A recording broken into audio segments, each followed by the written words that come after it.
चलो भाई ध्यान दो ओए, अब फिलहाल यहाँ ध्यान देते रहिए।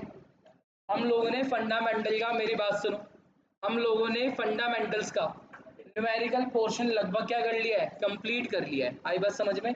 जिसमें हमें क्या, जिसमें हम लोगों ने क्या बनाया था, हम लोगों ने पी एंड एल एप्रो बनाया, हाँ है ना, हम लोगों ने पार्टनर्स कैपिटल करवाए, मैंने उससे क्वेश्चन कुछ कम करवाए हैं, लेकिन अब तुम्हारा काम है घर बैठ के क्या करना, क्वेश्चन करना। कुछ ना समझ में आया तो मेरे से पूछना, मेरे से नहीं पूछ रहे हो तो मैं एजम्पशन, मैं एज्यूम कर लूंगा कि आप लोगों को आ गया। उसके बाद जब नंबर नहीं आएंगे तो घर पे कॉल किया जाएगा। आई बात समझ में? पूरा टाइम मिल रहा है। और टेस्ट जब होगा, टेस्ट अब होने वाला है, एक चैप्टर कंप्लीट हो गया 30 तारीख को, ये अप्रैल है, 30 अप्रैल को टेस्ट होगा। हाँ जी, अकाउंट्स का भी और इको का भी। क्या? हाँ अलग अलग मतलब कंटिन्यू जाएगा। उस दिन क्या होगा, 3 घंटे का टेस्ट कर लूंगा, 1.5 घंटा अकाउंट्स, 1.5 घंटा इको, 3 घंटे का टाइम होगा। तो मैं अकाउंट्स और इको दोनों पेपर एक साथ दे दूंगा, तो मैं जो पहले करना है कर लो। आई बात समझ में? अब ये मुझे नहीं पता कितने मार्क्स हो, देने के बाद पता चलेगा। चलो मेरा ध्यान सुनो। सबसे पहले अगर मेरे पास पुराने नोट्स पड़े हैं ना, तो देखो ये लिंक देख रहे हो, तुम इस लिंक पे डायरेक्ट क्या कर लो, फोन खोलो, देखो फोन लिया, क्या करना, गूगल पे जाना, और वो होता है ना स्कैनर वाला ऑप्शन होता है ना, स्कैनर वाला, सिंपल देखो स्कैन करो, हो रहा है, देखो मैंने स्कैन करा ना, तो डायरेक्ट क्या खुल जाएगा, 2 मिनट, देखो पूरा फंडामेंटल की सीरीज अपलोडेड है। आई बस मैं जितनी वीडियो अब तक डाली ना, ये पूरा एक साथ मिल जाएगा। मैं तो सोच रहा था हर चैप्टर के नीचे क्यूआर कोड डाल दूं, बट समझ आया ऑलराउंडर इतना काम नहीं कर सकता एकदम से, इट टेक्स टाइम। कोई बात नहीं। सबसे पहले हम लोगों ने बेसिक चीज पढ़ी थी क्लास 11, तो याद है हमने कुछ चीजें पढ़ी थी क्या, कि सोल प्रोप्राइटर में क्या होता था, सिर्फ ओनली एक ओनर होता था, हाँ है ना, सारा प्रॉफिट एक पर्सन को बिलोंग होता था। आई बात समझ में? कैपिटल ज्यादा थी कम थी, कैपिटल का पैसे क्या रहता है, कम रहता है, लिमिटेड रहता है, और लिमिटेड डिसीजन मेकिंग होती है, एक ही बंदा डिसीजन कर रहा है, और कोई भी आपके डिसीजन मेकिंग में इन्वॉल्व वगैरह नहीं होता। इतना समझ में आया? ठीक है। फिर मैंने कहानी बताई थी कैसे कैसे करके अपने ही दोस्त को बोलता है कि हाँ भाई पार्टनर्स कर ले वगैरह वगैरह। आई बात समझ में? जब दो या दो से ज्यादा जने, मुझे क्या कह रहे हो, प्रोजेक्ट क्या हो रहा है, हिल रहा है भाई, उसलिए घंटे दो, एक्चुअली उसकी हवा से बढ़े ना। अब ठीक है, अब कोई दिक्कत, एक बात बताओ, रोज तो चलता रहता है, आज ही नोटिस करा है? चलो ठीक है। अब मेरी बात सुनो, तुम्हारे लिए ये इंपॉर्टेंट है, क्या है ये, पार्टनरशिप की डेफिनेशन। मैंने तो पढ़ाई नहीं थी ना एक्चुअल में, पार्टनरशिप डेफिनेशन क्या होती है, according to section 4 of Indian partnership act, जो कब आया था, 1932। तुम्हें सेक्शन याद करने की जरूरत नहीं है, तुम्हें सेक्शन याद करने की जरूरत नहीं है। क्या होता है पार्टनरशिप, इंडियन पार्टनरशिप एक्ट कहता है, the relation between two or more person, sorry, the relation between two or more person who have agreed to share the profit and losses of a business carried on by all or any of them acting for all। इसका मतलब क्या है, कह रहा है कोई भी ऐसा रिलेशन जहां पर दो या दो से ज्यादा लोग, कम से कम कितने लोग होने चाहिए, दो, भाई सिंगल पर्सन कभी भी अपने आप में पार्टनरशिप हम खड़ी नहीं कर सकता, तो कम से कम कितने, अरे यार, कम से कम कितने लोग होने चाहिए, दो या दो से ज्यादा हो सकते हैं। आई बात समझ में? जो एग्री करते हैं कि ठीक है हम एक बिजनेस करेंगे और जो भी हमारा प्रॉफिट वगैरह होगा हम उसको अपनी टर्म्स एंड अनुसार के साथ क्या करेंगे, शेयर करेंगे। इंपॉर्टेंट बात क्या है, of a business carried on by all और any of them acting for all. इसका मतलब क्या होता है, देखो बेसिकली दो चीज होती है जब हम बिजनेस करते हैं ना, एक होता है प्रिंसिपल, क्या बोला मैंने, एक होता है प्रिंसिपल और एक होता है एजेंट। प्रिंसिपल मेन बंदा होता है और एजेंट वो होता है जो कि प्रिंसिपल के बिहाफ पे क्या करता है, काम करता है। एजेंट प्रिंसिपल के बिहाफ पे क्या करता है, काम करता है, और एजेंट जो भी काम करेगा उसके लिए सोल रिस्पॉन्सिबल किसकी हो जाएगी, रिस्पॉन्सिबिलिटी कौन ले लेगा, प्रिंसिपल। मैंने बोला कि तेरे को ये काम करना है, उसने वो काम करा जिसके कारण बिजनेस तो क्या हो गया, लॉस हो गया, गलती रिस्पॉन्सिबल कौन है, वो या मैं उससे नहीं बोलूंगा तू अपने दिमाग में लगा सकता था, वो बोलेगा मैं एजेंट हूँ, मेरा इतना काम है, आप जो बोलोगे मुझे वही करना है। आई बस समझ में? मुझे मेरे काम के पैसे मिलते हैं, मेरे दिमाग के नहीं। बस आपने इतना बोला, मैं आपके लिए उतने के लिए लाए बोलूँ। Profit and loss of a business carried on by all and any of them acting for all. इसने बोला कि सपोज करो 4 जन है, क्या बोला मैंने, 4 जने का 4 पार्टनर्स हैं, तो ये चारों पार्टनर अपने आप में एज अ क्या है, प्रिंसिपल, क्या है, एज अ प्रिंसिपल। एक के द्वारा किया गया एक्ट पूरी फर्म उस चीज के लिए क्या हो जाएगी, रिस्पॉन्सिबल। आई बात समझ में? अगर मैं एज अ प्रिंसिपल हूँ, ठीक है, business carried on by all, सारे के सारे पार्टनर यहाँ पे डिसीजन ले सकते हैं, and any of them acting for all. और अगर कोई सपोज करो बिजनेस, हमें पार्टनरशिप डील में जाना था, 4 में से ये 3 जने क्या कर रहे हैं, ये 3 जने पार्टी में जा रखे हैं और ये बंदा हमारी बिजनेस मीटिंग में चले गया, इसने एक बिजनेस डिसीजन वगैरह लिया, any of them acting for all, ये 3 तो नहीं थे ना, तो एक सिंगल पर्सन भी पूरी अपनी फर्म के पूरे, इसने तीनों के बिहाफ पे अपने आप को क्या कर दिया, रिप्रेजेंट कर दिया। आई बात समझ में? आप चारों के चारों अपने बिजनेस के क्या हो, प्रिंसिपल भी हो, और आप एक दूसरे के लिए क्या भी हो, एजेंट के अभी क्या करोगे, काम करोगे। मेरे कराया गया कोई भी एक्ट पूरी की पूरी फर्म क्या होगी, रिस्पॉन्सिबल होगी, नहीं होगी, होगी। इतना समझ में आया? तो आपको डेफिनेशन याद होनी चाहिए, नहीं होनी चाहिए, होनी चाहिए, बहुत ऐसी डेफिनेशन है। क्या डेफिनेशन है जरा बताओ, क्या बोलता है partnership? It is a relation between two or more person who have agreed to share the profit and losses of a business carried on by all or any of them acting for all। समझ में आया थोड़ा बहुत? ठीक है, कुछ basic terms इसमें क्या होते हैं, जैसे कि जो पर्सन पार्टनरशिप में आते हैं उनको हम लोग क्या बोलते हैं, उनको हम लोग क्या बोलते हैं, पार्टनर्स। और इन सारे पार्टनर्स को कलेक्टिवली इनका जो बिजनेस होता है उसको हम लोग क्या नाम देते हैं, फर्म नाम देते हैं। भाई जी अब, हाँ अब फोन नीचे नहीं आना चाहिए है, अरे तुम ऐसा यूं निकाल रहा हो, तो पता ना चले। अरे भाई, और जिसमें आप जिस नाम से आप बिजनेस करते हो हम लोग क्या बोल देते हैं, फर्म नेम कर देते हैं। आई बात समझ में? तुमने कभी नाम सुना है, कैसे करके लिखा होगा, सपोज करो ABC एसोसिएट, क्या लिखा होगा, एसोसिएट वर्ड यूज होता है। कोई लिखेगा A&B कंपनी। आई बात समझ में? ध्यान रखना, अगर आपके नाम के आगे अगर आपने कंपनी लिखा है, आप कंपनी नहीं हो, आप क्या हो, आप फर्म हो। सिर्फ नाम के आगे कंपनी लिखने से आप कंपनी नहीं हो जाते। आई बात समझ में? यहाँ पे मैंने वो देखा है अडवाणी ब्रदर्स करके, तो वो अपने आप में क्या कहलाएगी, फर्म, क्या कहलाएगी, समझ में? एसोसिएट्स वगैरह जो वर्ड यूज करते हैं, जितने भी लॉयर्स होते हैं, जितने भी चार्टर्ड अकाउंटेंट्स होते हैं, ये कंपनी फॉर्म नहीं कर सकते, मना कर रखा है। लेकिन ये सारे सीए वगैरह अपनी क्या खोलते हैं, फर्म खोलते हैं। क्या खोलते हैं, अपनी फर्म खोलते हैं। इतना समझ में आया? चलो ठीक है। फिर कुछ डिसीजन वगैरह था, ये हटाओ, ये हटाओ, ये हटाओ, ये हटाओ। यहाँ पे ध्यान दो, याद है अकाउंटेंट ट्रीटमेंट क्या था, जो हम 11th में पढ़ते थे वही हम कहाँ पढ़ते हैं, क्लास 12th में पढ़ते हैं। बट उसने बोला कि सर हम जैसे वहाँ पे जर्नल करते थे पहले, यहाँ भी जर्नल कराया जाता है, जैसे हम वहाँ लेजर बनाते हैं यहाँ भी हम लेजर बनाते हैं। जैसे वहाँ बनाया ट्रायल बैलेंस, ऐसे हमने यहाँ पर भी क्या बनाया होगा, ट्रायल बैलेंस। हमने बनाया ट्रेडिंग अकाउंट, हमने बनाया P&L अकाउंट। लेकिन P&L अकाउंट के हम P&L अकाउंट से डायरेक्ट हम कभी भी बैलेंस शीट वगैरह नहीं बनाते। क्यों? क्योंकि यहाँ पे 2 या 2 से ज़्यादा लोग बैठे हुए हैं। इस बार मुझे डायरेक्ट प्रॉफिट एक बंदे को नहीं देना, इस बार प्रॉफिट का भी डिस्ट्रीब्यूशन होगा। तो बैलेंस शीट बनाने से पहले मुझे 2 अकाउंट बनाने पड़ते हैं। बोलो कौन कौन से? एक होता है P&L एप्रो और एक होता है मेरा partners capital account. P&L appro basically बचा हुआ नेट प्रॉफिट का डिस्ट्रीब्यूशन के लिए बनाया जाता है, और पार्टनर्स कैपिटल अकाउंट इसलिए बनाया जाता है कि हम ये चेक कर सकें कि किस किस पार्टनर को कितना कितना देना बाकी है और किस पार्टनर से कितना कितना लेना बाकी है। इतना समझ में आया? ध्यान दो, P&L appro account, P&L appro भी खर्चे और इनकम आते हैं, प्रॉफिट एंड लॉस अकाउंट में भी खर्चे और इनकम आते हैं। क्या लिखा हुआ है, चार्ज अगेंस्ट प्रॉफिट, मतलब जो प्रॉफिट एंड लॉस अकाउंट होता है वहां पे कौन से खर्चे आते हैं, जिसको जहां पे जो खर्चे आते हैं उन्हें हम लोग क्या बोलते हैं, चार्ज अगेंस्ट प्रॉफिट। और जो खर्चे P&L एप्रो में आते हैं उन्हें हम लोग क्या बोलते हैं, एप्रोप्रिएशन ऑफ प्रॉफिट। एप्रोप्रिएशन मानी क्या था कि सर ये आपको तभी देना है जब हमारे पास क्या होगा, प्रॉफिट होगा। समझ में आया? है ना? चलो ठीक है। और चार्ज अगेंस्ट प्रॉफिट का मतलब क्या होता है कि सर जी आपको प्रॉफिट हो या फिर लॉस हो ये तो आपको देना ही पड़ेगा। इतना समझ आया? फॉर एग्जांपल, अगर पार्टनर ने अपनी फर्म को क्या दिया है, लोन दिया है, तो उस फर्म को इंटरेस्ट देना ही पड़ेगा चाहे प्रॉफिट हो या फिर लॉस हो। इतना समझ में आया? ठीक है। इसके बाद हम लोगों ने ये देखो सब वही लिखा हुआ, हम P&L एप्रो वगैरह क्यों बनाते हैं, आई बात समझ में? एक बार इसको खुद से पढ़ लेना, मैं ऑलरेडी मैंने पढ़ा रखा है। समझ में आया? रीजन पढ़ सकते हो।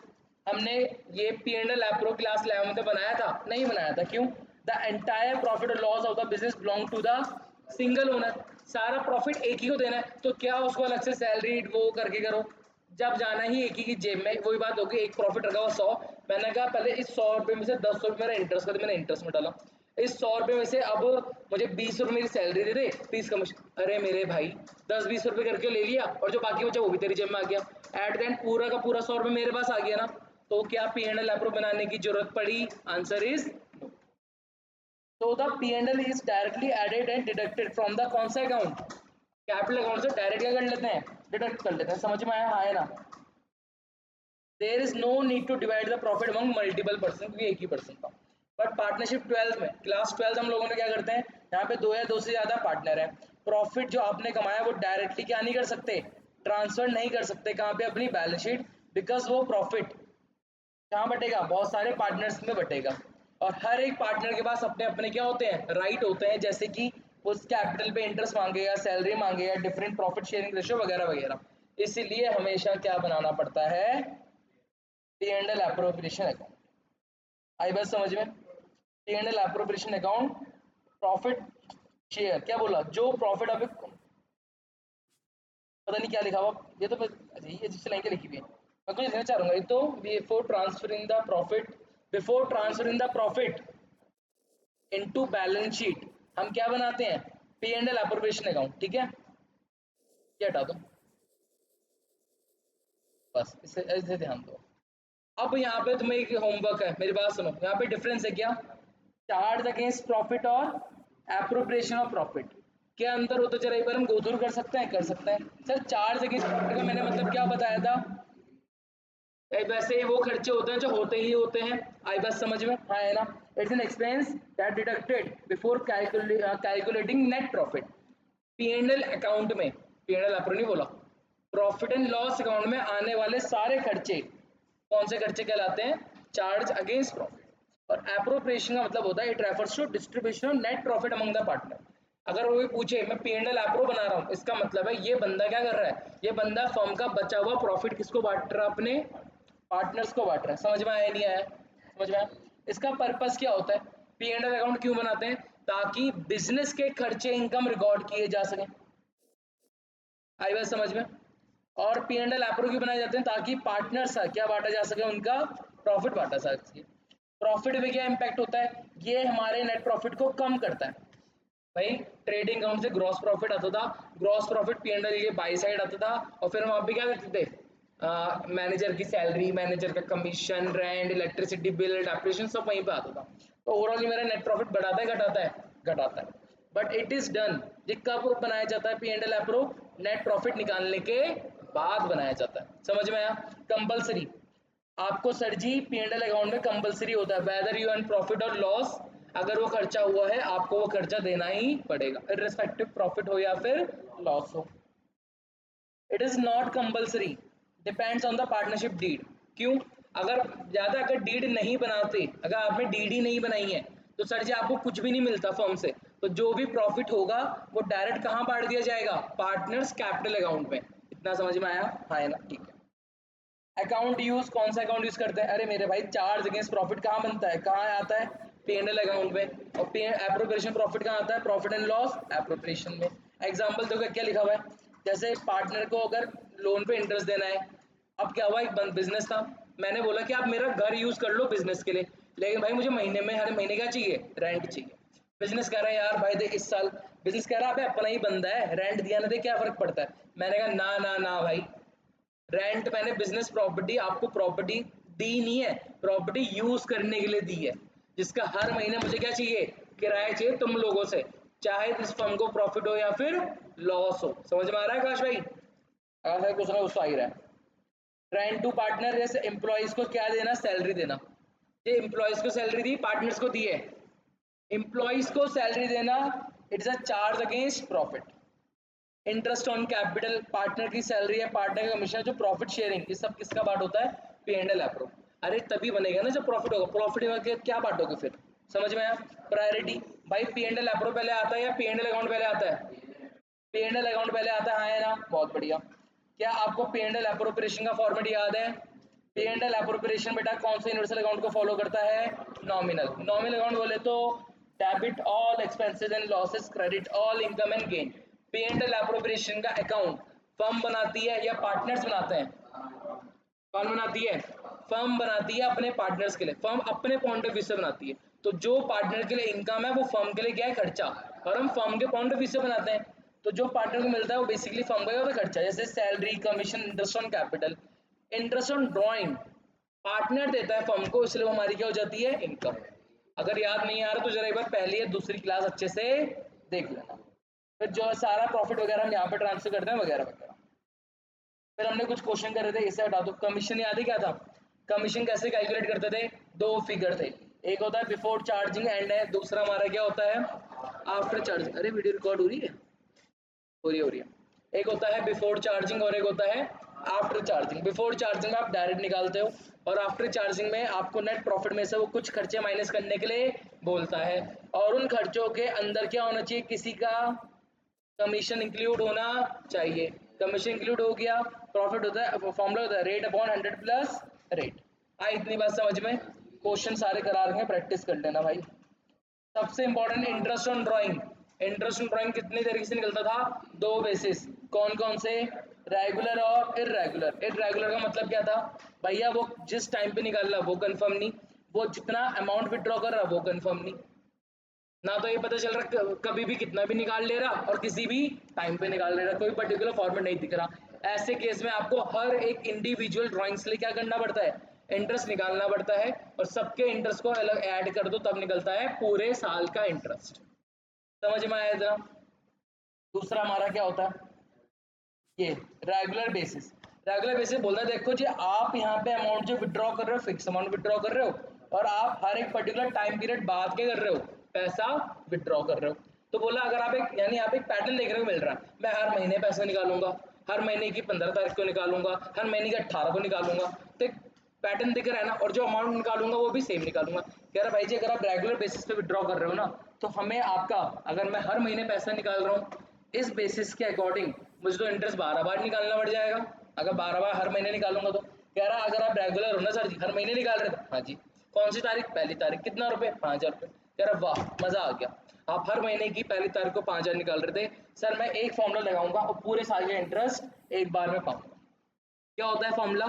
यहाँ हम ध्यान दो, यहाँ हम वर्ड करते हैं सिर्फ इंडिविजुअल ड्राइंग, बट यहाँ मैं पूरे साल की ड्राइंग्स निकाल रहा हूँ। क्या निकाल रहा हूँ? पूरे साल। तो मुझे यहाँ ड्राइंग्स सिंगल चाहिए, पूरी ड्राइंग चाहिए, पूरे साल की ड्राइंग चाहिए, इनटू रेट अपॉन 100। वहाँ तक टाइम आपने कितने टाइम के लिए निकाला, और यहाँ हम क्या यूज करते हैं? Average time. क्या यूज करते हैं हम यहाँ पे? Average time. एवरेज टाइम का फॉर्मूला क्या था सर? सिंपल है, जब आपने पहली बार पैसा निकाला तब तब टाइम खत्म होने में कितना महीना बाकी था? साल खत्म होने में कितना महीना बाकी था? जब आपने आखिरी बार पैसा विड्रॉ करा तब साल खत्म होने में कितना महीना बाकी है? दोनों को प्लस करो, डिवाइड बाय 2 निकालो, क्या निकल गया आपका? Average time. इसके बाद हम लोगों ने क्या बनाई थी? एक एवरेज टाइम टेबल सीखी थी, हाँ है ना? क्या आपको एवरेज टाइम टेबल बनानी आती है? अभी चेक कर लेंगे, अभी बनाकर दिखाऊंगे। मैंने कहा था जब भी ऐसे करोगे तो सबसे पहले आप अपने साल को ऐसे क्वार्टरली वाइज बांट देना। कैसे कर देना? Quarterly. Q1, Q2, Q3, Q4।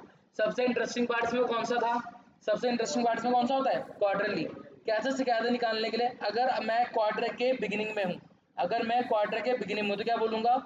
ओए ओए अरे वाह, अरे एक मिनट, अरे चल के हाँ, अगर मैं क्वार्टर के बिगिनिंग में हूँ उसका मतलब क्या है? उस क्वार्टर का महीना भी पहला, उस महीने की तारीख भी पहली। अगर मैं क्वार्टर के मिड में हूँ तो उस क्वार्टर का महीना भी बीच का, उस महीने की तारीख भी बीच की। अगर मैं क्वार्टर के एंड में हूँ मतलब उस क्वार्टर का महीना भी आखिरी और उस महीने की तारीख भी आखिरी। भाई ऐसे याद करोगे, क्यों नहीं याद होगा चैप्टर? और याद क्या है? समझना है। और अगर गलती से अगर आपको पेपर में ये बताया ही नहीं गया सर पूरे साल भर उसने 1 लाख रुपए विड्रॉ करे, 10% का इंटरेस्ट था, बट उसने आपको बताया ही नहीं, कोई टाइम पीरियड मेंशन ही नहीं करा कब निकाला, कब कब निकाल रहा था, तो कितना महीने कंसीडर करते हैं? Then 6 month is to be considered to calculate interest on drawing. समझ में आया? हाँ, नहीं वो मेंशन करेगा फिर। अगर कुछ भी ना बोले ना, सिर्फ बोल रहे सिर्फ क्वार्टरली विड्रॉ करा, सिर्फ बिगिनिंग विड्रॉ करा, सिर्फ एंड में विड्रॉ करा, अगर सिर्फ क्वार्टरली बोल रहा तो मैं कंसीडर में एज्यूम कर लूंगा किसकी बात कर रहा है? क्वार्टरली का बिगिनिंग। क्वेश्चन या तो नहीं लिखा होगा ऐसा, या होगा तो पूरा क्लियर लिखा होगा। नहीं लिखा है ना, तो यार जो नंबर पे पहले आता है ना उसी को कंसीडर कर लो। आई बात समझ में? यहाँ तक ठीक है? हाँ है ना। मैंने कहा मैं हर महीने पैसे निकाल रहा हूँ, मैंने बताया पहली 15 या 30 तारीख को नहीं बताया ना, क्या कंसीडर कर लेना बिगनिंग। आया समझ में? आया ना, चलो ठीक। ओ चलो, क्वेश्चन करवाए थे ये का सारा हम घर का है, मुझे थ्योरी पढ़ानी है। इंटरेस्ट ऑन कैपिटल तुमने पढ़ रखा, अब मुझे मेरा मेन यहाँ से है, ये वो थ्योरी है जो मैंने अभी नहीं पढ़ाई है, जरा समझो। कुछ फीचर्स कैरेक्टरिस्टिक्स होते हैं किसके? पार्टनरशिप के। पहले क्या होता है सर? देयर मस्ट बी कितने परसेंट होने चाहिए? दो या दो से ज्यादा। there must be at least 2% to form a partnership and such person must be competent to contract। कम से कम कितने लोग होने चाहिए पार्टनर्स में? 2% तो होने ही चाहिए। आई बात समझ में? क्या हर बंदे को पार्टनर बना दिया जाए? क्या हर बंदा पार्टनर बना दिया? कह रहे नहीं। देखो इंडियन कॉन्ट्रैक्ट एक्ट क्या बोल रहा है? एवरी पर्सन, कह रहा हर एक व्यक्ति कुछ लोगों को छोड़ के आर कॉम्पिटेंट टू कॉन्ट्रैक्ट। कह रहा है इन लोगों को, ये इन इन 3 लोगों को छोड़ के कोई भी पर्सन क्या बन सकता है? फर्म में पार्टनर बन सकता है। कौन पार्टनर फर्म में नहीं बन सकता? सबसे पहले मेरे यहाँ पे क्या लिखा हुआ देखो, माइनर। Who is minor? भाई इंडिया में माइनर उसे कहा जाता है जिसकी एज 18 साल से क्या होती है? कम होती है। 18 साल से कम उसको हम बोलते हैं माइनर। और पार्टनरशिप में साफ लिखा है a minor can not be admitted as a partner. एक माइनर फॉर्म में पार्टनर नहीं बन सकता, बट इसकी एक एक्सेप्शन होती है। कभी कभी ऐसा केस आ जाता है कि माइनर भी क्या बन जाता है? पार्टनर बन जाता है।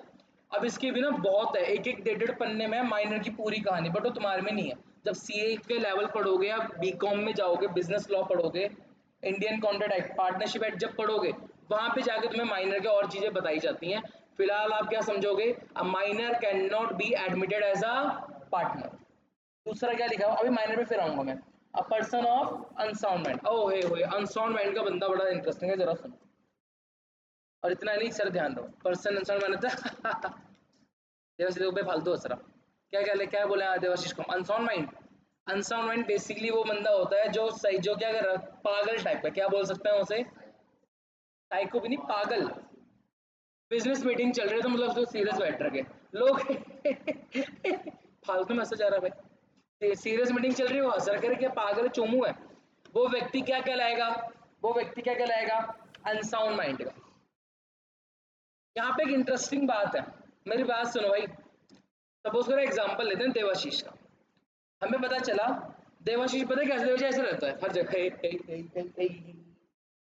अनसमझ का लग रहा। बट जहां बात आती है डिसीजन मेकिंग की, जहां बात, जब बिजनेस मीटिंग चल रही होती है तो ना एकदम ऐसा होता है, अच्छा, एकदम साउंड माइंड। क्या हो गया? एकदम साउंड माइंड। तो क्या वो पार्टनर बन सकते? नहीं बन सकता। Person of unsound mind at the time of entering into a sir contract में आते टाइम, अगर वो व्यक्ति अनसाउंड माइंड का बिहेव कर रहा है, सॉरी से ही can not be admitted as a partner. समझ में आया? एक बंदा है जो 24 घंटे अनसाउंड रहता है, बट बिजनेस का टाइम क्या रहता है? साउंड। वो पार्टनर बन जाएगा। जैसे एक पार्टनर है, उसे दारू पिला दी और वो झूम रहा, झूम झूम झूम झूम कर रहा, कर साइन कर दे। भाई वो बंदा एक्टिव था, लेकिन उस समय वो क्या था? अनसाउंड माइंड का था। तब उसके डिसीजन डिसीजन नहीं माना जाएगा, उसका डिसीजन वॉइड मान लिया जाएगा, रद्द कर दिया जाएगा। क्योंकि उसने अपना डिसीजन उस समय जब वो डिसीजन ले रहा था, वो किस टाइम का था? अनसाउंड माइंड का था। समझ में आया इतना? हाँ है ना? तो बंदे का अनसाउंड माइंड वो अनसाउंड माइंड का होना चाहिए, या at the time of contract unsound mind का होना चाहिए? अगर वो टाइम ऑफ कॉन्ट्रैक्ट में अनसाउंड माइंड है, तब उसको हम क्या नहीं मानेंगे? पार्टनर नहीं मानेंगे। तो अनसाउंड माइंड का कब की बात कर रहा है? At the time of entering into the contract. तो आदर्श, आदर्श हर जगह ऐसे रहता है, एकदम सीरियस वगैरह, एकदम वो ये एकदम सोच के। और जैसे ही बिजनेस की बातें आती हैं, क्या कर रहा भाई?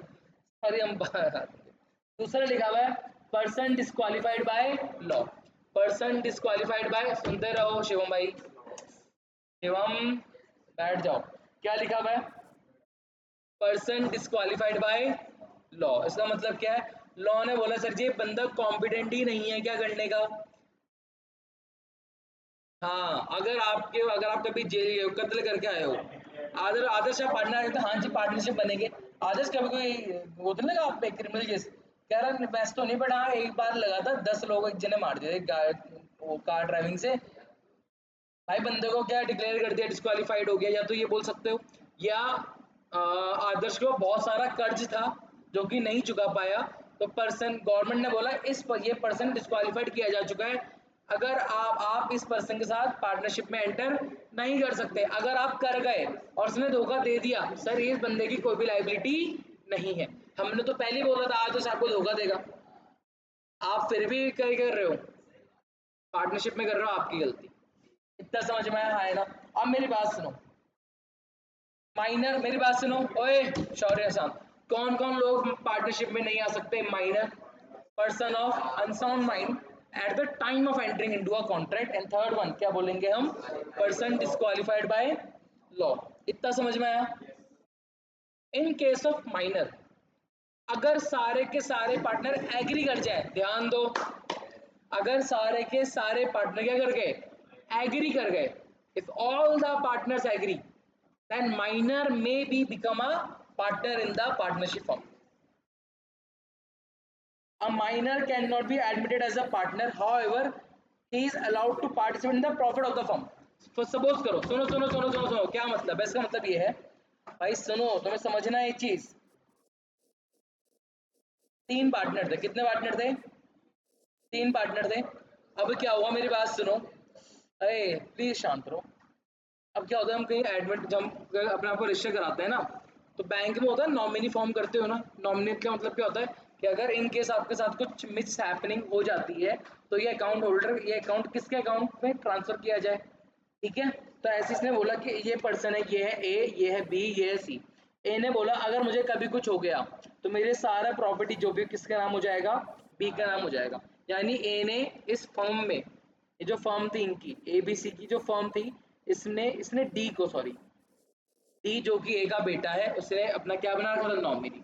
कभी कुछ होगा जो भी मेरा है मेरे बेटे का नाम कर देना। अब क्या हुआ, ए की कुछ कारण, ए की क्या हो गई, डेथ हो गई, ए हमारे यहाँ नहीं रहा। आई बात समझ में। तो जो बी और सी ने डिसाइड करा, ठीक है, अब जब तक डी मेजोरिटी में नहीं आ जाता, तब तक हम डी को, जो कि माइनर है, उसको अपने फर्म में क्या बना लेंगे, पार्टनर। क्या बना लेंगे, पार्टनर।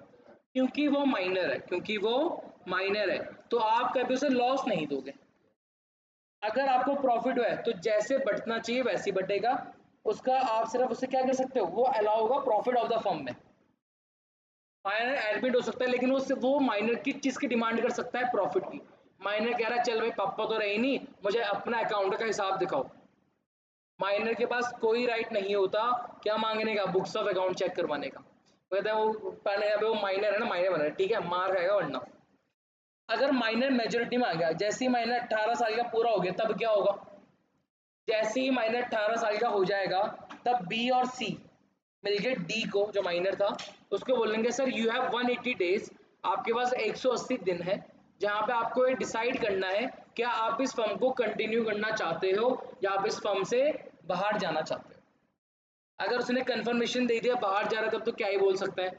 उसने बोला मैं फर्म में रहने, तो क्या बोल सकता है। अगर 180 डेज लैप्स हो गए, 6 महीने लैप्स हो गए, तो उस दिन से वो माइनर भी क्या मान लिया जाएगा, एज अ पार्टनर मान लिया जाएगा, क्योंकि वो अपनी 18 साल की एज पूरी कर चुका है। अब उस पर हर वो रूल्स एप्लीकेबल हो जाएंगे जो कि किसी एक एक्चुअल पार्टनर पे लगते हैं। समझ में आया इस चीज, थोड़ा माइनर का सीन समझ में आया, कंफ्यूज हो रहे हो, समझ में आ गया, ठीक है। एक यहाँ पे बात लिखा हुआ है क्या, मैक्सिमम, सॉरी, एक यहाँ पे एक बात लिखी हुई, क्या बताओ, मैक्सिमम नंबर ऑफ पार्टनर। भाई मिनिमम कितने होते हैं, मिनिमम 2 होते हैं, और मैक्सिमम, एक्चुअली क्या बात है ना, देखो जो पार्टनरशिप का एक्ट है, ध्यान से सुनो, पार्टनरशिप के एक्ट ने कभी स्पेसिफाई करा ही नहीं कि, पार्टनरशिप के एक्ट में कहीं पर भी नहीं मिलेगा कि हाँ जी हमारा मैक्सिमम लिमिट इतनी, कह रहा मिनिमम 2 बस छोड़ दिया। अब क्या करा, जो सेंट्रल गवर्नमेंट थी ना, सेंट्रल गवर्नमेंट ने प्रिस्क्राइब करी मैक्सिमम नंबर ऑफ पार्टनर की लिमिट इन अ फर्म, कितना, 50। कितना करा, 50 करा, किसके अंदर? कंपनीज रूल 2014 के अंदर। मेरी बात सुनो, जब कंपनीज एक्ट आया ना, कंपनीज एक्ट जब तुम 12th में पढ़ोगे कंपनी के बारे में, तो जो भी हम पढ़ रहे हैं वो हम पढ़ रहे हैं कंपनीज एक्ट 2013 के बेसिस पे। तो जो कंपनीज एक्ट 2013 से पहले चलता था कंपनीज एक्ट 1956। तो हर साल एक्ट में चेंजेस करे जाते हैं, ऐसे कुछ साल एक्ट में चेंजेस करे जाते हैं और उसको इजी बनाया जाता है। आई बात समझ में? हाँ है ना? तो इजी करते करते करते करते उन्होंने 2013 में फाइनली नया एक्ट लॉन्च करा, किसका? कंपनीज एक्ट का। और उस एक्ट के लॉन्च के दौरान उसके अगले साल इन्होंने क्या कर दिया? इन्होंने पार्टनरशिप क्या सेट कर दी? लिमिट सेट कर दी। कितनी? फिलहाल 50। सेंट्रल गवर्नमेंट चाहे तो उसको कितना भी कर सकती है? 100। कितना भी कर सकती है? 100। सेंट्रल गवर्नमेंट पावर है कि 100 तक बढ़ा सकती है, बट फिलहाल सेंट्रल गवर्नमेंट कितना कर रखा है इसको? 50 कर रखा है। तो कोई तुमसे पूछे मिनिमम मेंबर कितने होते हैं? 2। मैक्सिमम कितने हो सकते हैं? 50। कितने हो सकते हैं? 50। सर अगर 50 से एक पार्टनर और ऐड हुआ, पार्टनरशिप कह रहा, एक्ट कह रहा है सर आई एम सॉरी, अब मेरी रिस्पॉन्सिबिलिटी नहीं है, अब आप दूसरी जगह जाओ रजिस्टर होने। वो किसके लिए कर रहा है फोर्स? कंपनी में आने के लिए। समझ में आया? क्या आपको मायने वाला समझ में आया? ठीक है। अब तीसरा बात जो उसकी बात करता है क्या? हमारा एग्रीमेंट। किसकी बात करता है? Agreement. Sir ji partnership is the result of an agreement. आप एक आपस में एग्रीमेंट कर लो, उसी को ही क्या मान लिया जाएगा? पार्टनरशिप का डीड या पार्टनरशिप का एग्रीमेंट मान लिया जाता है।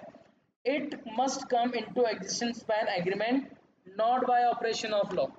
अगर इसने बोला, देखो ऑपरेशन ऑफ लॉ का मतलब होता है कि लॉ ने अपनी मोहर लेके ठप्पा लगा दिया, बोला इस थप्पे की आपको जरूरत नहीं है। आप अगर आपस में भी ओरल में भी बोला कि चल एक पार्टनरशिप बना लेते हैं, आप ऑटोमेटिकली इंडियन पार्टनरशिप एक्ट के अंदर आ जाओगे। आपको अपना रजिस्ट्रेशन कराना कंपलसरी नहीं है। कंपलसरी मतलब वो है कि आप लॉ के बजा के उससे मोहर लगवा दी, अब हम प्रॉपर काम हो गया। आई बात समझ में? हाँ है ना? On the contrary, the Hindu undivided family came into existence by the operation of law, not by an agreement. ये HUF क्या होता है? देखो HUF नया काम आ गया ना। HUF क्या होता है? वो लोग जो अपना फैमिली बिजनेस चलाते हैं, क्या चलाते हैं? फैमिली बिजनेस जो चलाते हैं उनको रजिस्टर करना होता है अपने आप में। किसमें? इसमें HUF। HUF बोले तो अगर मेरे बिजनेस में सारे मेरे फैमिली लोग हैं ना, मैं कंपनी भी खोल सकता हूँ, कोई बात नहीं। बट अगर आप किस में आ जाओ? आप HUF में आ जाओ। आई बात समझ में? बट आपको HUF में अगर आप आ रहे हो, आपको क्या लगवानी पड़ेगी? मोहर लगवानी पड़ जाएगी गवर्नमेंट से, लॉ से। समझ में आया? सिर्फ बातचीत करने से आप HUF में नहीं आ जाते, वो ये बताना चाह रहा है। अब ये जो पार्टनरशिप का एग्रीमेंट होता है कैसा होता है? ओरल भी हो सकता है और रिटन भी हो सकता है। The agreement forms the basis of mutual right and duties of partner. Agreement में होता क्या है? एग्रीमेंट में बेसिकली ये बताया जाता है कि हम अपने बिजनेस को किस तरीके से करेंगे, हमारे क्या राइट्स है, क्या हमारे ऊपर जिम्मेदारी आ सकती है, ऐसा होने पे क्या करेंगे, ऐसा ना होने पे क्या नहीं करना चाहिए। आई बात समझे? सारा रूल्स एंड रेगुलेशन लिखते हैं। यार जब बिजनेस करते हैं ना, तुम 10 लोग मिलकर बिजनेस कर रहे हो, आंख बंद करके बिजनेस कर दोगे? तुम ये भी तो लिखोगे कि भाई अगर 10 जने बिजनेस कर रहे हैं सबको एक्टिव होना पड़ेगा। 10 जने बिजनेस में आगे, बिजनेस बेचारा एक जना करने लगा पड़ा, बस आगे आगे आगे हाँ भाई निकाल प्रॉफिट दे दे हमें, पार्टनर है, ऐसा नहीं। आई बात समझे? आपने क्या सेट करते हो? रूल्स एंड रेगुलेशन सेट करते हो। दूसरा क्या लिखा हुआ है? Existence of business and profit motive. Sir अगर आप इसमें आ रहे हो, पार्टनरशिप में आ रहे हो, पहली बात आपका बिजनेस होना चाहिए। क्या होना चाहिए? बिजनेस। और साथ में आपका क्या होना चाहिए? प्रॉफिट। आप बिजनेस क्यों कर रहे हो? यार लोगों की भलाई करने के लिए हम पार्टनरशिप हम बोल रहे, कह रहे ना ना ना ना ना। अगर आपको लोगों की भलाई करनी है तो बेटा आपको क्या खोलनी चाहिए? एनजीओ। क्या खोलनी चाहिए? एनजीओ। अगर आप सोल प्रोप्राइटरशिप हो, एक अकेला बंदा कभी एनजीओ नहीं खोल सकता। कंपनी ने साफ मना कर दिया, कह रहा तू खुद पहले तो खुद कमा ले, बाद में भला कर बे। तो सिंगल पर्सन है ना, तेरा काम बस एक ही होना चाहिए, क्या कमाना? प्रॉफिट कमाना। क्या कमाना? प्रॉफिट कमाना। यही उसने किसके लिए बोल दिया? फर्म के लिए बोल दिया। बोला जी ना जी, आपका एक बिजनेस होना चाहिए और आपका मोटिव क्या होना चाहिए? प्रॉफिट कमाना, ना कि आप सोशल वेलफेयर के लिए अपनी क्या बोल रहे हो? फर्म। ओ भाई मैं बहुत भूल गया।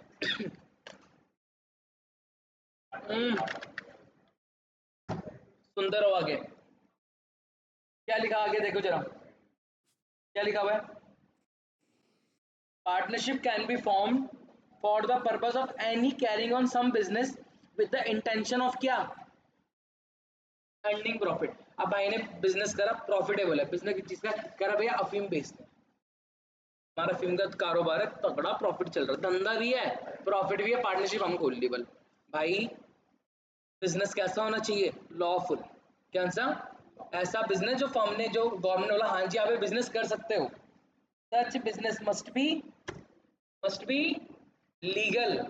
बिजनेस आपका लीगल होना चाहिए, इलीगल काम कर रहे हो, डकैती वाला काम करे। सर हम ऑर्गेनाइज डकैती डालते हैं, पूरा हमारा प्रॉपर एक क्या चलता है, रूल्स एंड रेगुलेशन चलते हैं, पूरा कॉल वगैरह आता है, पूरी एक चेन बनी हुई हमारा, पूरा चेन मैकेनिज्म हमारा प्रॉपर तरीके काम करते हैं। 98% का प्रॉफिट रहा इस बार हमारा, ठीक है।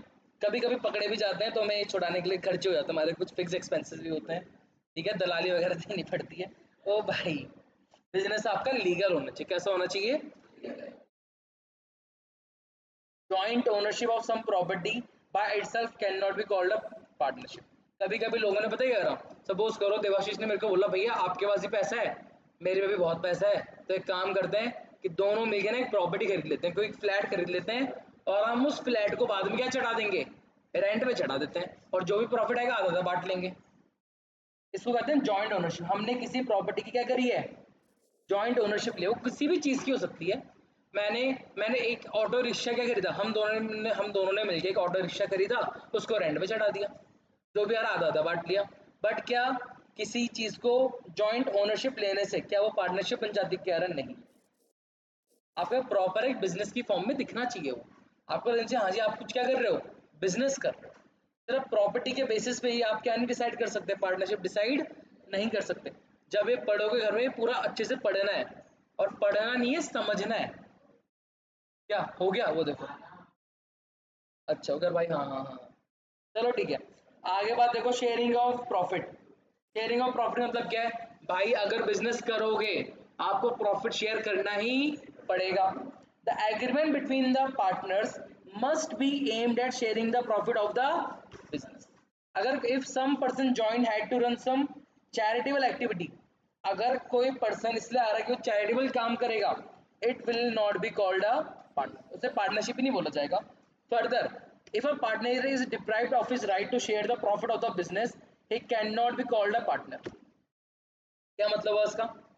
if a partner is deprived of his right to share the profit of the business, अगर उसे अपने राइट के बारे में ही नहीं पता, तो भी क्या नहीं कहलाएगा, पार्टनर नहीं कहलाएगा, ये है इसका मतलब। But it is not necessary, then all partners should share the losses also.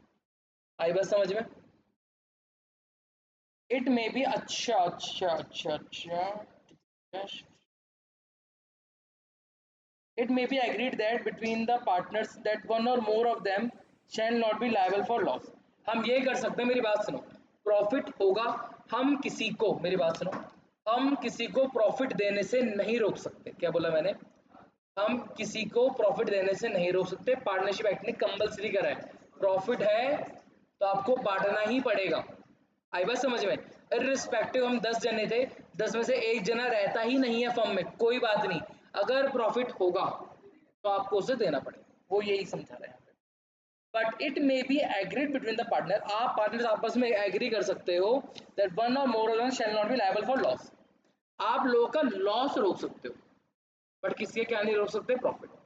मैंने ऋषि को बोला, ऋषि यार कि मैं तुम्हें लॉस नहीं होने दूंगा, क्या चलेगा नहीं चलेगा? ये चलेगा। ऋषि मैं आपको प्रॉफिट नहीं दूंगा, ये नहीं चलेगा। समझ में आया? फिर मैंने बोला जो पार्टनर्स होता है, पार्टनर्स के बीच, ओए पार्टनर्स के बीच में आपस में भाई 10 मिनट शांत रहो, पूरा खत्म हो जाएगा। क्या बोला मैंने? पार्टनर्स के, हाँ पार्ट, बस बहुत टाइम है अभी, वैसे आधा घंटा है हमारे पास पूरा। क्या बोला मैंने? सुनो, relationship between principal and agent, क्या मतलब है इसका? मैंने बताया था जो पार्टनर्स होते हैं इनके बीच में प्रिंसिपल और किसका रिलेशन होता है, प्रिंसिपल और एजेंट। मैं एज अ प्रिंसिपल तो सारे मेरे लिए क्या बन सकते हैं, एजेंट, और एज एन एजेंट वो मेरे लिए क्या बन सकते हैं, प्रिंसिपल। मतलब अगर मैं अपनी फर्म में पार्टनर हूँ तो मैं अपनी फर्म में एज अ प्रिंसिपल भी होके काम कर सकता हूँ, और एज अ एजेंट के बेसिस पे भी काम कर सकता हूँ। एज अ प्रिंसिपल जो मैंने डिसीजन लिया पूरी फर्म का डिसीजन माना जाएगा। As an agent, as an agent अगर मैंने कोई काम करा तो उसके लिए हर एक बंदा क्या होगा, उस एक्ट के लिए लायबल होगा। क्या होगा? लायबल। देखो जरा ध्यान दो, each partner is an agent as well as principal of the firm. And agent, वो एजेंट की तरह क्यों है? Because he can bind the other partners by his act. Agent के, अगर एजेंट की तरह देखा जाए, अगर उसने एजेंट के तौर पे कोई काम करा तो सारे के सारे पार्टनर्स क्या होंगे, रिस्पॉन्सिबल होंगे। और एज अ प्रिंसिपल के बेसिस पे ही himself can bound by the act of other partners, as a principal के बेसिस पे मैं औरों के पार्टनर के बिहाफ काम कर सकता हूँ। एज एन एजेंट के बेसिस पे मेरे द्वारा किया गया काम हर एक पार्टनर्स के लिए क्या कहलाएगा, लायबल कहलाएगा। समझ में गया, हाँ है ना। ये वाला एक बार पढ़ के देखना, लगभग इसका दोनों का मतलब क्या है, सेम है। Business carried on by all और any of them acting for all, इस पे क्वेश्चन आता है। It means that each partner can participate in the conduct of business, हर एक पार्टनर बिजनेस में पार्टिसिपेट कर सकता है। And each partner is bound by the act of other partner, और आपने कोई भी अगर काम करा है, अगर किसी पार्टनर ने कोई काम कर दिया, पूरे की पूरी फर्म उसके लिए क्या होगी, उस एक्ट के लिए लायबल होगी in respect to business of the. समझ में आया, हाँ है ना, ठीक है। सबसे इंपॉर्टेंट भाई भाई भाई, मोस्ट इंपॉर्टेंट, क्या लिखा हुआ, हमने कॉन्सेप्ट पढ़ा था भाई, ये बहुत इंपॉर्टेंट है, इसको सुनना ही पड़ेगा। हम लोगों ने कॉन्सेप्ट पढ़ा था, बताओ कौन सा, बिजनेस एंटिटी कॉन्सेप्ट। कौन सा कॉन्सेप्ट, बिजनेस एंटिटी कॉन्सेप्ट क्या बोलता है सर जी, ओनर अलग और बिजनेस अलग। ये बिजनेस एंटिटी कॉन्सेप्ट फॉलो तब किया जाता है जब हम ट्रांजैक्शन जब हम ट्रांजैक्शन कर रहे होते हैं in the books of account. कह रहा है सर बुक्स ऑफ अकाउंट में ट्रांजैक्शन को रिकॉर्ड करते समय कौन सा माइंड में रहना चाहिए, बिजनेस एंटिटी कॉन्सेप्ट। वो कॉन्सेप्ट जो एक्चुअली में पर्सन को अपने बिजनेस से अलग कर देगा, ओनर को अपने बिजनेस से अलग कर देगा, उस कॉन्सेप्ट को बोलते हैं सेपरेट लीगल एंटिटी। क्या बोलते हैं उसे, सेपरेट लीगल एंटिटी। वो कॉन्सेप्ट होता है जो कि एक्चुअली में ओनर्स को सेपरेट कर देता है अपने बिजनेस से। आई बात समझ में। और ये separate legal entity partnership firm में नहीं होती। इसका मतलब क्या है, इसका मतलब ये है कि सर जी अगर कभी पार्टनरशिप फर्म को लॉस हुआ, क्या बोला मैंने, अगर देखो इसका मतलब है फर्म का लॉस, क्या बोला मैंने, फर्म का लॉस इक्वल टू क्या, इक्वल टू क्या, पार्टनर का लॉस। अगर फर्म लॉस में गई भाई, तुम्हारी ये नौबत आ सकती है कि तुम्हें अपनी पर्सनल चीजें बेचनी पड़ जाए अपने फर्म की लायबिलिटी चुकाने के लिए।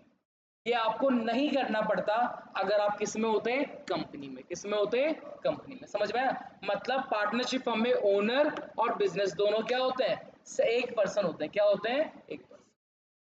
तो हमने कुछ भी गलत करा, पार्टनर्स को पर्सनली झेलना पड़ जाएगा। समझ में आया। अब जो मैंने पढ़ा जरा उसको पढ़ लें, क्या लिखा हुआ, a partnership firm has no separate existence from its member. It means that all the agreements entered with the firm will be enforceable against each partner separately and jointly। यानी जो भी आप एग्रीमेंट में आए हो फर्म के basis पे, उस चीज के लिए हर एक पार्टनर जॉइंटली या इंडिविजुअली क्या कहलाएगा, पर्सनली लायबल भी हो सकता है। However partnership firm is a separate business entity from accounting point of view. वही जो मैंने तुम्हें बताया, जो हम करते हैं ना बिजनेस एंटिटी कॉन्सेप्ट, वो अकाउंटिंग का पॉइंट ऑफ व्यू है। समझ में आया। There is a difference between business entity concept and separate legal entity. Business entity concept follow हर जगह होता है, चाहे कंपनी हो, सोल प्रोप्राइटरशिप हो, जॉइंट वेंचर हो, एचयूएफ हो, वगैरह वगैरह।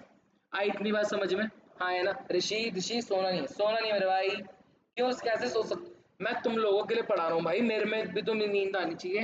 एक्टिवनेस देख लो मेरी, वो तो कोई भाई जी। ओए शिवम चलो जल्दी जल्दी जल्दी, पानी पी लूं भाई। यार शर्ट सही लग रही है, एक फोटो खींचा है मेरा ऐसा पड़ा। चलो यार, अब फटाफट आते हैं किसके ऊपर, किसके ऊपर आते हैं हम फटाफट। ओए राइट्स ऑफ अ पार्टनर। गला सूख रहा है, पानी तो भाई को, वो भाई मर जाएगा। अगर आप ओए ओए अगर आप पार्टनरशिप फर्म में आ चुके हो सर जी, अरे सुन लो भाई यार, सुनो सुनो, नहीं मेरे पास है भाई, मेरी बात सुनो, सुनते रहो प्लीज बी एक्टिव। अभी मत सो भाई, कल की 2 क्लास में सोना ही पड़ जाएगा, दोनों में थ्योरी थ्योरी है, समझ रहे हो क्या, नहीं भाई देखो कितना बचा, तो क्या बस देखो ये खत्म हो जाएगा, थोड़ी देर में हो जाएगा भाई। नहीं नहीं जरा ध्यान सुनो, चलो चलो चलो चलो ध्यान से सुनो। अब है rights of a partner. Basic है, पार्टनर क्या राइट होता है? Every partner has a right to share the profit और loss with other partner in the agreed ratio. Sir जो भी आपके पास राइट है कि आप क्या मांग सकते हो उनसे प्रॉफिट, या आपको लॉस भी झेलना पड़ सकता है, जो भी रेशियो आप लोगों ने डिसाइड करा होगा। Every partner has a right to take part in the conduct of the business। हर एक पार्टनर के पास राइट होता है कि वो बिजनेस एक्टिविटी में पार्ट ले सकता है। तो उसको बिजनेस एक्टिविटी हो रही है, एक मीटिंग चल रही है, आज तो भगा दिया, आज कह भाई मैं भी तो पार्टनर कर फट भगा दिया, लात मार के भगा दिया, चल चल बाहर चल, आदर्श बाहर बैठा हुआ। नहीं सर, आदर्श के पास पूरा राइट है हमारे साथ फर्म में मीटिंग में बैठने का। क्या लिखा हुआ है? Each partner every partner has the right to be consulted in the matters related to partnership business. भाई के पास पूरा अधिकार है कि वो बिजनेस की कंसल्ट जो भी मीटिंग वगैरह होती है उसमें पार्टिसिपेट कर सकता है। Every partner has a right to inspect and have a copy of books of account. 10 partner है, हमने बोलो आदर्श को भी कॉपी नहीं दिखाएगा बुक्स अकाउंट, सब रूल बना देते हैं, कुछ मत दो उसे। आदर्श को हमने मन में बोल रहे हैं, आदर्श को बोल रहे हैं भाई 1 लाख का प्रॉफिट है, बस प्रॉफिट होगा 12 लाख का। भाई वगैरह बोलो, चुप करा दिया। आदर्श कह रहा है मुझे बुक्स अकाउंट चेक करने, जरा दिखाओ बैलेंस शीट दिखाओ मेरी। तो हम कह रहे सर सॉरी हम आपको नहीं दिखा सकते। क्या ऐसा हो सकता है? Answer is no. As a partner उसके पास कंप्लीट राइट है क्या करने का? बुक्स ऑफ अकाउंट मांगने का। Every partner has a right to disallow the admission of new partner. 10 partner है, 11वां आना चाहता है, एक बंदा कह रहा है सॉरी सर ये बंदा नहीं आएगा। अब इसके अलग अलग सीन होते हैं। अगर आपने डीड नहीं बना रखी है तो किसी एक के मना करने पर भी कोई बंदा न्यू पार्टनर में एडमिट, अगर आपने डीड नहीं बनाई है ना, तो भाई जब तक सब ना मान जाए कोई नया पर्सन पार्टनर में आ ही नहीं सकता। ये अभी हम पढ़ोगे जब एडमिशन ऑफ पार्टनर आएगा ना, तो वहां पे और थ्योरी पढ़ोगे। तुम रूल्स बना दो एज अगर देखो सिंपल सी बात है, तुम्हें कुछ भी चीज लागू करनी है ना, पार्टनरशिप एट ये जो कह रहा है तुम रिटर्न एग्रीमेंट बना लो, उससे हमारा ऐसे थप्पा लगवा लो, और तुमने जो जो उसमें लिखा है ना हम पूरा उसी के अकॉर्डिंग मानेंगे। ये नहीं हम टैक्स पे नहीं करेंगे ठीक है, पार्टनर और तो टैक्स नहीं देंगे, ऐसा नहीं होगा। चलो आगे बढ़ो। Every partner is a joint owner of partnership property. भाई पार्टनरशिप की प्रॉपर्टी, इसका मतलब फर्म की प्रॉपर्टी। क्या बोला मैंने? पार्टनरशिप की प्रॉपर्टी का मतलब क्या होता है? फर्म की प्रॉपर्टी, या फर्म की प्रॉपर्टी मतलब मैंने उल्टा बोल दिया, पार्टनर की प्रॉपर्टी फर्म की प्रॉपर्टी, फर्म की प्रॉपर्टी पार्टनर की प्रॉपर्टी। यानी फर्म पार्टनर के घर से वो उठा के लिया फर्नीचर, कह रहा पार्टनर की प्रॉपर्टी फर्म की प्रॉपर्टी, फर्नीचर उठकर उसका गैस ला के वहां रख दिया। ऐसे नहीं करना भाई। फर्म की जो प्रॉपर्टी है उसमें हर एक पार्टनर का राइट है। 10 हमने सोफे लगा रखे, एक पार्टनर को बैठने नहीं दे रहे, ओए फर्म की प्रॉपर्टी मत बैठ, कह रहा वो फर्म भी मैं हूँ पार्टनर भी सब मैं ही हूँ। आई बात समझ में? सेपरेट लीगल एंटिटी है ही नहीं, तो जो फर्म का है वो। If a partner has given loan to the firm, अगर पार्टनर ने फर्म को क्या दिया है? लोन दिया है, उसके पास पूरा राइट है क्या इंटरेस्ट क्या रिसीव करने का? इंटरेस्ट, जो भी रेट डिसाइड हुआ है। अगर रेट डिसाइड नहीं करा है तो कम से कम कितना दिया जाएगा? 6%। अगर आपने रेट डिसाइड नहीं करा है, कम से कम कितना दिया है? 6%। आपने रेट डिसाइड करा 10%, मिल भी रहा है 10%, कोई दिक्कत है? नहीं भाई। ज्यादा मिलने दिक्कत है, कम मिलने में दिक्कत है? कम मिलने में दिक्कत है। If a partner incur expenses और make payment on behalf of the firm, firm को इस रूम का रेंट पे करना था 10,000 रुपये महीना, किसने पे करा? मैंने मैंने अपनी जेब से पैसा ऑनलाइन पेमेंट कर दिया, ये खर्चा मेरा था फर्म का था? भाई बिजनेस का है, फर्म बिजनेस रूम ले रखा हम लोगों बिजनेस के लिए, फर्म के लिए, फर्म को रेंट पे करना था, मैंने एक्चुअली अपनी जेब से निकाल कर भर दिया, ये खर्चा मेरा था फर्म का था? फर्म का। पैसे किसको देने थे? फर्म को। अब फर्म पैसे किसको देगा? If a partner incur expense and makes payment on behalf of the firm, he has a right to be indemnified by the firm। वो बोल सकता है कि सर जो भी मेरे को लॉस हो अब आप उसको इंडेमनीफाई करो, वो लॉस अब आप भुगतो। आई बात समझ में? तो पार्ट फर्म को रेंट देना चाहिए था ना, अब वो ओनर को रेंट नहीं देगा, वो मेरे को पैसे दे देगा। आई इतनी बात समझ में? ये सारी चीज समझ में आएंगी जब हम आगे जाके क्या करेंगे, क्वेश्चंस वगैरह करेंगे। Every partner has a right to retire from the firm after giving a proper notice. Adarsh ने 10 साल काम करा, आदर्श कह रहा बस रिटायर घूमना चाहता हूँ। आदर्श कह रहा I am willing to write a letter to in front of you that I would want a retire. मुझे क्या चाहिए? अब रिटायरमेंट चाहिए, प्लीज दे दो। हम सब ने बोला ओ हम कोई रिटायरमेंट नहीं दे रहे, ऐसा होगा? कोई भी पार्टनर में राइट होता है, वो जब चाहे अपने फर्म से रिटायर हो सकता है, बस आपको क्या देना पड़ेगा, नोटिस देना पड़ेगा। क्या देना पड़ेगा?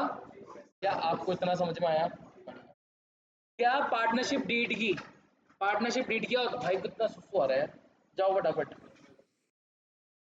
भाई, सुनते रहो सुनते रहो। अब क्या लिखा हुआ है भाई, देखो जल्दी बैठ जाओ, मैं पूरा ही पढ़ाऊंगा, कोई वो नहीं है, सुनो जरा। अब इसके बाद देखो क्या लिखा हुआ है, इंपॉर्टेंस ऑफ पार्टनरशिप डीड। क्या बोला मैंने? Importance of partnership deed. भाई ऐसे मत करो, एक्टिव होके सुनो, तुम चले गए उसे परेशान करने हैं। तुम आ गया हो जल्दी, देवाशी भाई जल्दी आ गया हो, चलो आ जाओ। समझ में आ रहा है नहीं आ रहा है?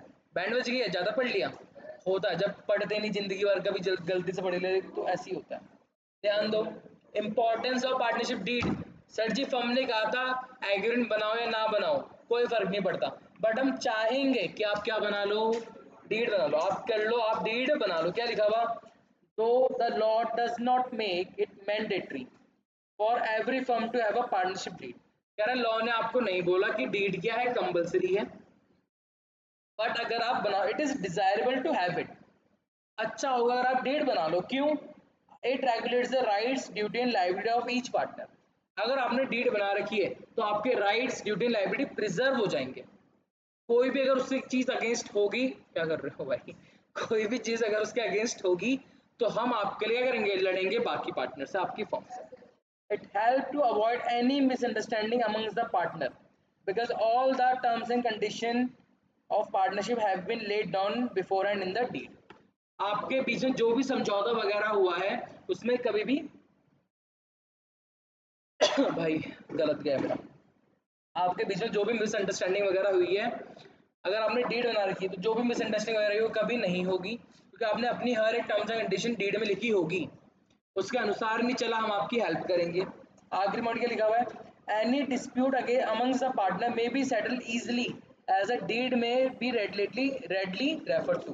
कभी भी मेरी बात सुनो, कभी भी आपके साथ अन्याय करेगी फर्म या आपके पार्टनर्स आपके साथ अन्याय करेंगे तो आपकी टर्म्स एंड कंडीशन ही होगी जो आपका आपको आपका राइट दिलाने में हेल्प करेगी। इसलिए हम चाहते हैं, it is the best way. क्या लिखा हुआ है? सुनो देखो देखो, वहां देखो भाई, it is always the best course to have a written partnership deed duly signed by all the partners and registered under the act। Better तो हमेशा ये होता है, अपने बिजनेस को हमेशा क्या कराओ, रजिस्टर करा लो। अब जल्दी आओ मेरे भाई,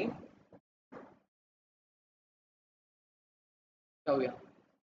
चलो अब मेरी बात सुनो, तुम्हारे लिए ये होमवर्क है, ये मैंने पढ़ा रखा है कि क्या क्या रूल्स एप्लीकेबल होते हैं जब पार्टनरशिप डीड नहीं होती। याद है जैसे प्रॉफिट शेयरिंग रेशियो क्या होता है, अगर आपने डीड नहीं बनाई तो पीएसआर कैसे होगा, इक्वली होगा, आपको कोई भी इंटरेस्ट ऑन कैपिटल नहीं दिया जाएगा।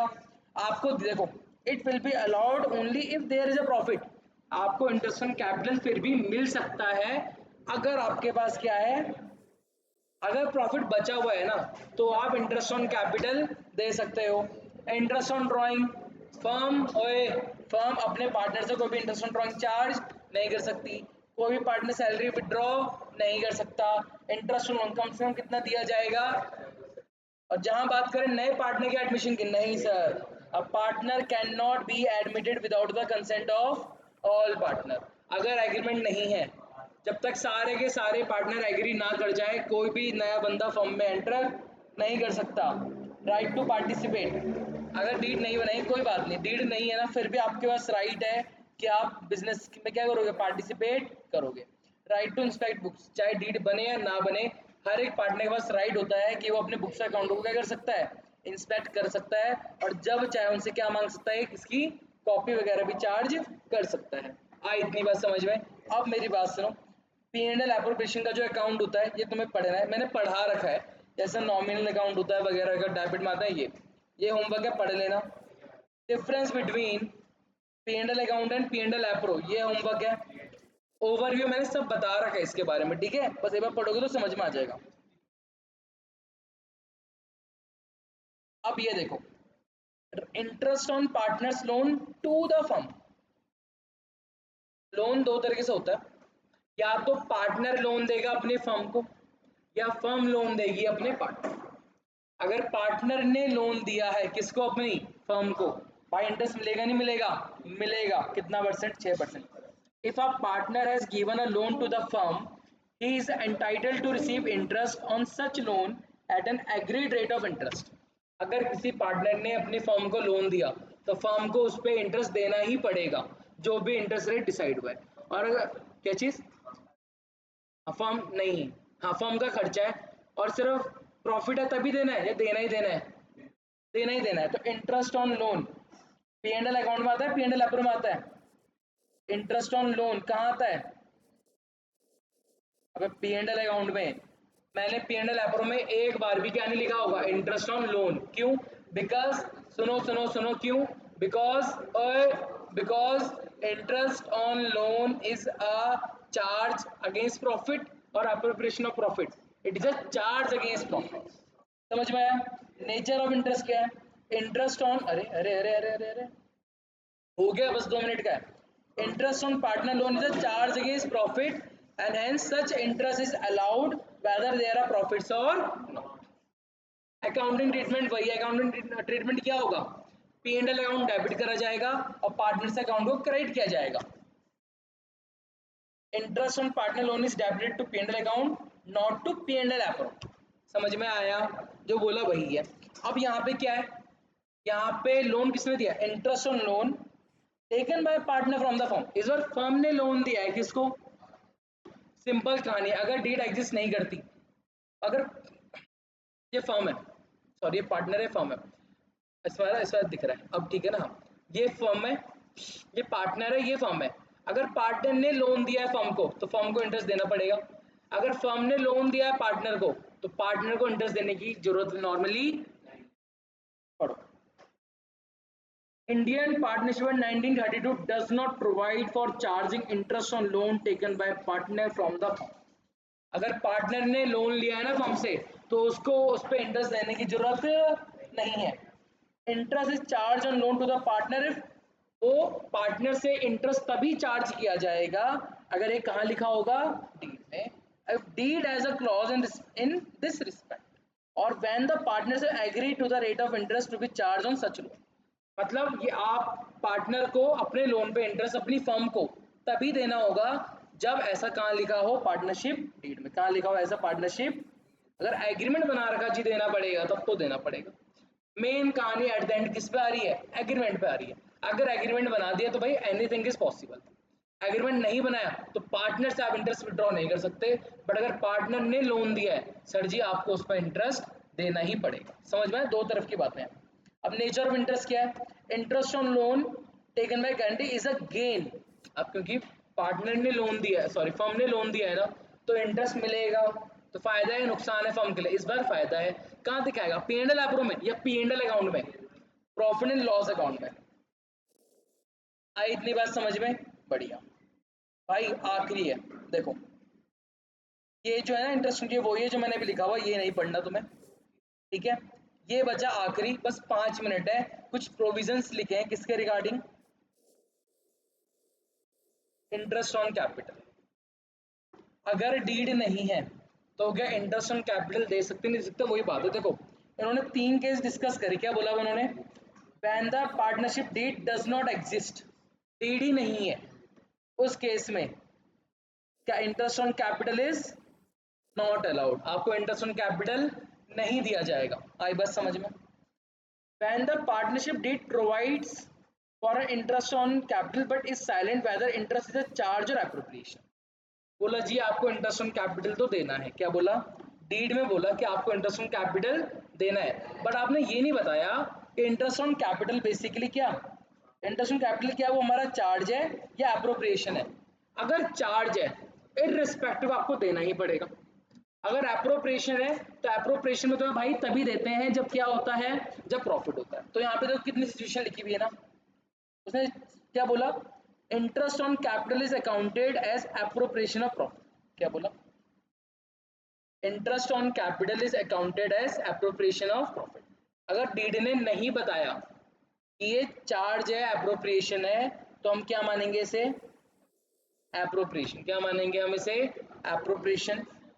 कोई बोला उसने, अब इंटरेस्ट ऑन कैपिटल तभी दिया जा सकता है जब आपके पास क्या होगा बेटा, अगर वो बोल दे बेटा इंटरेस्ट ऑन कैपिटल चार्ज है, छोड़ दो, देना ही पड़ेगा, प्रॉफिट लॉस ही छोड़ दो, उसने बताया ही नहीं, उसने बोला देना है, इंटरेस्ट ऑन कैपिटल देना है, बट बताया ही नहीं कि चार्ज है एप्रोप्रिएशन है, तो क्या मान लेंगे, एप्रोप्रिएशन मान लेंगे। और एप्रोप्रिएशन का मतलब होता है सर तभी दिया जाएगा जब क्या होगा, प्रॉफिट होगा। अब यहाँ पे तीन चीज हो सकती है, क्या लिखा हुआ, जब आपको क्या हो बिजनेस में, आपको लॉस हो रहा है, पीएनएल एप्रो में क्या दिख रहा है, लॉस, प्रॉफिट है ही नहीं।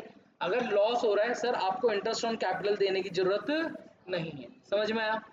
अगर profit before interest is equal to more than, is equal to or more than the interest, मुझे इंटरेस्ट ऑन कैपिटल देना है 1000, मेरे को प्रॉफिट है 1000 या 1200, क्या मेरे पे इतना प्रॉफिट है, क्या मैं उसका इंटरेस्ट ऑन कैपिटल दे सकता हूँ, आंसर इज यस। 1000 इंटरेस्ट देना था, प्रॉफिट भी 1000 का है, 1000 से ज्यादा है, क्या इंटरेस्ट ऑन कैपिटल दे सकता हूँ, दे सकता हूँ। Interest on capital is allowed at N agreed rate, जितना इंटरेस्ट आ रहा है उतना देना पड़ेगा। इफ इनफ प्रॉफिट है देने के लिए तो दे दो। Profit before interest is less than the interest, profit सुनो, इंटरेस्ट देना है 1000, प्रॉफिट तो हुआ बट प्रॉफिट कितना हुआ, सिर्फ 200 का, कितना हुआ सिर्फ। अरे कहाँ जा रहे हो, बैठ जाओ, भी बस जाने को भागो, बैठो बैठो, बैग के नीचे, बैग के नीचे, कॉपी को निकालो, नोट्स निकालो, मुझे मैं पढ़ाऊंगा, नोट्स निकालो फटाफट, जल्दी जल्दी जल्दी। 2 मिनट की कहानी तो हो गया ना लेट, आराम से चल रहा हो भाई, देख लो चलो। अगर एप्रोप्रिएशन मान रहे हैं, तीन सिचुएशन, सर जी या तो आपको लॉस हो गया, जब तगड़ा प्रॉफिट है, जब प्रॉफिट कम हो गया। अगर लॉस है, इंटरेस्ट ऑन कैपिटल देने की जरूरत नहीं है। अगर प्रॉफिट है, अगर इनफ प्रॉफिट है, अगर आपके पास इतना प्रॉफिट है कि आप इंटरेस्ट ऑन कैपिटल दे सकते हो, तो हम इंटरेस्ट ऑन कैपिटल उतना ही दे देंगे, इतना है। आई बात समझ में। अब हुआ क्या, इंटरेस्ट ऑन कैपिटल देना है ज्यादा बट प्रॉफिट है कम, तो अब कैसे दिया जाएगा, interest is allowed only, सुन देखते रहो, interest is allowed only to the extent of profit in the ratio of interest on capital of each partner। इसको जरा शॉर्ट में समझ लो क्या बोलना चाह रहे हैं। सपोज करो दो पार्टनर है ए और बी, ध्यान दो ध्यान दो, ए और बी का प्रॉफिट शेयरिंग, अरे ऋषि भाई इधर देखो, ए और बी का, मुझे पता है तुम पक चुके हो बहुत, कोई बात नहीं भाई, मैं भी तो कंटिन्यू बोल रहा हूँ ना, तुम्हें तो इसी हवा लग रहा है, मुझे छू के देख लो, पीठ पूरी गिल्ली हो रखी है, यहाँ खड़े रहो 1 घंटा पता चल जाएगा। ए और बी है, इनका प्रॉफिट शेयरिंग रेशियो है 1:1, कितना है, 1:1 है। अब क्या हुआ, जब इंटरेस्ट कैपिटल निकला, भाई को देना है 1000, क्या बोला मैंने, भाई को देना है 1000 और बी को कितना रुपए देना है, 3000। ए को मुझे देने हैं 1000 रुपए, बी को देने हैं 3000। अगर मेरी बात सुनो, अगर प्रॉफिट मेरे पे 5000 है, सुनो मेरी बात, अगर प्रॉफिट 5000 है तो क्या मैं इनका इंटरेस्ट नहीं दे सकता, दे सकता हूँ, एक को 1000 दे दिया, बी को 3000 दे दिया, पूरा हो गया। अगर मुझे लॉस होता माइनस का 1000, तो क्या मैं इंटरेस्ट देता, तब नहीं देता। ये सिचुएशन 1, इससे पहले सिचुएशन 2। सिचुएशन 3 बोल रहा है सर प्रॉफिट तो हुआ बट प्रॉफिट हुआ 300 रुपए, कितने का प्रॉफिट हुआ, सिर्फ इंटरेस्ट ऑन कैपिटल तो देना पड़ा। बोला सर प्रॉफिट है मुझे तो चाहिए, तो उसने बोला किस रेशियो में, हमारे ध्यान आएगा सब चीज हम किस रेशियो में बांटते हैं, प्रॉफिट में। बोलेंगे प्रॉफिट शेयर रेशियो कितना है, 1:1 है ना, तो आधा आधा बांट दो, बट कह रहे नहीं, जब भी आपके पास इनएडिक्वेट प्रॉफिट हो, क्या बोला मैंने, ऋषि भाई ध्यान सुनो, जब भी आपके पास क्या हो, इनएडिक्वेट प्रॉफिट, इनफ प्रॉफिट नहीं है देने के लिए, तब आपको चेक करना उनको देना कितना था। एक को देने हैं 1000, एक को देने हैं 3000, इनका आपस का रेशियो क्या बन रहा है, 1:3, क्या बनता है 1:3। तो इनका इंटरेस्ट ऑन कैपिटल जो देना था उसका रेशियो डिसाइड करा गया, तो 300 का 1/4, 300 का 1/2, तो एक को गया 75 रुपए, एक को गया 225 रुपए, ऐसे बटेगा इनको क्या, इंटरेस्ट। समझ में आया, इसका मतलब तुम सिर्फ ये याद मत करो, तुम इसे समझो कि जब भी इनएडिक्वेट प्रॉफिट होता है, क्या होता है, उस केस में जब हम बचा हुआ जो प्रॉफिट जो बांटते हैं ना पार्टनर्स, वो कभी भी प्रॉफिट शेयरिंग रेशियो में नहीं बढ़ता। हमें निकालते हैं कि ए को टोटल कितना देना है, बी को टोटल कितना देना है, सी को टोटल कितना देना है, और इनका आपस में क्या निकाल लेंगे, रेशियो, और उस रेशियो में उस पैसे को बांट देंगे, खत्म। समझ में आया। और आखिरी पॉइंट क्या लिखा हुआ है, when the deed provide interest on capital as a charge, बेटा अगर चार्ज है तो आपको इंटरेस्ट देना ही पड़ेगा, मुझे पूरे 1000 और 3000 दिखाना पड़ेगा, चाहे प्रॉफिट हो या फिर लॉस हो। Interest on capital allowed whether the firm has earned profit और हैज इंकर्ड लॉस। मैंने सोचा था कि टाइम बच जाएगा, और इसके बाद ना मैं तुम्हें एक क्वेश्चन दे दूंगा क्या करने के लिए, मैं तो तुम लोगों ने क्वेश्चन लाया था, देखो कहाँ गया, ये देखो। आई थिंक हमारे पास अभी पूरे 3 मिनट है। ये क्वेश्चन होमवर्क भेज दूं? चलो ठीक है। अब मेरी बात सुनो भाई, 2 मिनट शांत बैठो बैठो, सुन लो, क्यों भाग रहे हो, फिर सुनो मेरी बात। आकाश भाई फोन छोड़ दीजिए प्लीज, 2 मिनट सुनिए मेरी बात। अब तुम्हारा काम क्या है, फंडामेंटल मेरे मैंने पूरा करा दिया, थ्योरेटिकल पोर्शन पूरा हो चुका है। तुम्हारा काम है इन 3 दिन के अंदर, कौन सा, थर्सडे फ्राइडे सैटरडे और संडे, इसको पूरे अच्छे से रिवीजन करना है। नेक्स्ट टाइम मैं क्या पढ़ाऊंगा, गुडविल, सेकंड चैप्टर स्टार्ट हो जाएगा हमारा, आई बात समझ में। और तमीज से पढ़ाना भाई, 3 दिन मैं पूरा गुडविल निपटा दूंगा, बहुत छोटा चैप्टर है। और कल शाम तुम्हें से क्वेश्चन आंसर दे दूंगा, प्रैक्टिस करो, नहीं आ रहा है तो, नहीं आ रहा तो नहीं कर, छोड़ दें, नहीं आ रहा तो पूछो। तुम्हें कोई भी चीज बिना रटे या बिना सॉरी बिना रटे, तुम्हें कोई भी चीज बिना समझे आगे नहीं बढ़ेगी, ठीक है। चलो भाई ठीक है, टाटा बाय बाय।